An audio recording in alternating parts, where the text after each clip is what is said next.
Welcome back. Sangareddy జిల్లాలో రైతు కూలీల సమస్యలు నానాటికి తీవ్రతరమవుతున్నాయి. దీంతో పక్క రాష్ట్రాల నుండి వలస వస్తున్నారు. పత్తి పంట హార్వెస్ట్ చేసేందుకు వలస కూలీలపై రైతులు ఆధారపడుతున్నారు. ఏపీ రాష్ట్రం కర్నూలు జిల్లా నుండి వలస వచ్చి జీవనోపాధి పొందుతున్న రైతు కూలీలపై మరింత సమాచారం మా మెదక్ ప్రతినిధి శ్రీనివాస్ అందిస్తారు. సంగారెడ్డి పరివాహక ప్రాంతంలో పత్తి ఏరడానికి వేరే రాష్ట్రాల నుంచి కూడా ఇక్కడికి వచ్చి పత్తి ఏరుతూ పత్తి పూలను కోస్తూ ఇక్కడ జీవనోపాధిని పొందుతున్నారు. వాళ్ళ ఇంటిని ఊరును వదిలిపెట్టి నెలల తరబడి ఇక్కడికి వచ్చి వారు జీవనోపాధిని పొందుతున్నారు. అయితే ఈ ప్రాంతంలో పత్తి ఏరడానికి కూలీలు కూడా దొరకకపోవడంతో వీళ్ళపైనే ఇక్కడ ఉన్నటువంటి రైతులు కూడా ఆధారపడుతున్నటువంటి పరిస్థితి ఉంది. ప్రస్తుతం మనతో పత్తి ఏరేటువంటి కూలీలు ఉన్నారు. వాళ్ళు ఎక్కడి నుంచి వచ్చారు, వాళ్ళు ఎలాంటి సమస్యలు ఎదుర్కొంటున్నారు, ఇంకా ఎన్ని రోజులు ఉంటారు అనే విషయాలను వారిని అడిగి తెలుసుకునే ప్రయత్నం చేద్దాం. కర్నూలు జిల్లా అక్కడ నుండి ఇటుకు వచ్చి 40 రోజులు అయింది పని చేయడానికి. అక్కడ తిండి దొరకలేదు, పత్తి పాడపోయింది, కాలువలు పోయినాయి. అంత గురించి ఇటుకు వచ్చినాము. ఇక్కడ పనులకు వచ్చినాము. కిలో లెక్క ఇస్తున్నారు. రోజుకి 50, 60, 70. కిలోకి ఎంత ఇస్తారు? 12 రూపాయలు. ఇంకా ఎన్ని రోజులు ఉంటారు? ఇంకా 10 రోజులు ఉంటాము. ఎంతమంది వచ్చారు మీరు ఫ్యామిలీ నుంచి? మేమా 60 మంది ఉంటాము.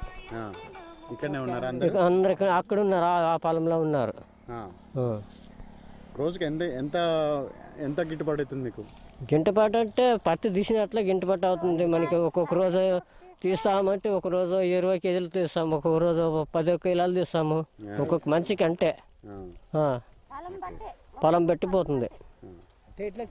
నిండు చేను ఉంటే పుల్లు చేను ఉంటే 1.5 కింటు తీసేస్తాం. మరికొంతమంది ఉన్నారు, వాళ్ళతో మాట్లాడతారు. చెప్పండి, మీరు ఇప్పుడు పత్తి ఏరుతున్నారు కదా, ఎట్లాంటి సమస్యలు ఉంటాయి? అంటే మీరు పొలం పత్తి ఏరుతున్నప్పుడు ఎట్లాంటి సమస్యలు ఉంటాయి? మీరు ఇప్పుడు కుటుంబంలో ఎంతమంది పని చేస్తున్నారు, ఎంత గిట్టుబాటు అవుతుంది? 2 క్వింటాలు 50 ఏరుతున్నాము. ఒక్కొక్క బర 2 క్వింటాలు 1 క్వింటల్ ఏరుతాము అంతే. ఎంత కిలోకి ఎంత పే? 12 రూపాయలు అంతే.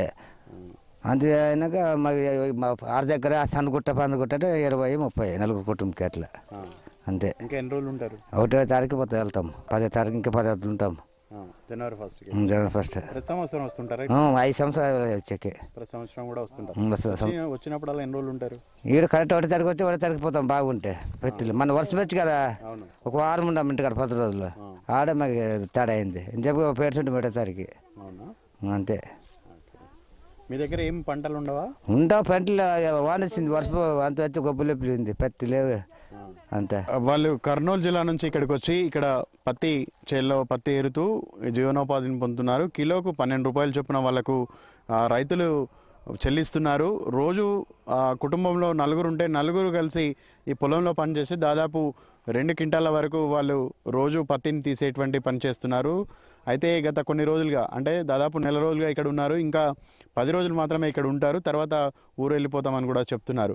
అయితే అక్కడ పనులు దొరకకనే ఇంత దూరం వచ్చాము, ఇక్కడ పొట్ట పోసుకోవడానికి ఈ పని చేస్తున్నామని కూడా వలస కార్మికులు చెప్తున్నటువంటి పరిస్థితి. 5 సంవత్సరాలుగా వస్తున్నాము, ప్రతి సంవత్సరం కూడా వచ్చే ప్రయత్నం చేస్తాం, ఇక్కడ పని దొరుకుతుంది అని చెప్పి కూడా చెప్తున్నటువంటి పరిస్థితి. మొత్తంగా కుటుంబంలో ఉన్నటువంటి పిల్లలతో సహా వాళ్ళు ఇక్కడికి వచ్చి జీవనోపాధి పొందుతున్నారు.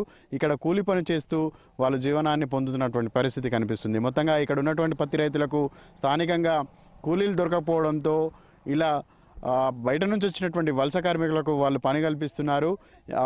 ఏదైతే పత్తి చేళ్లలో పత్తి ఏరడానికి వాళ్ళు ఈ కూలీలను వినియోగించుకుంటూ పత్తి ఏర్పిస్తున్నారు. ఆ పత్తిని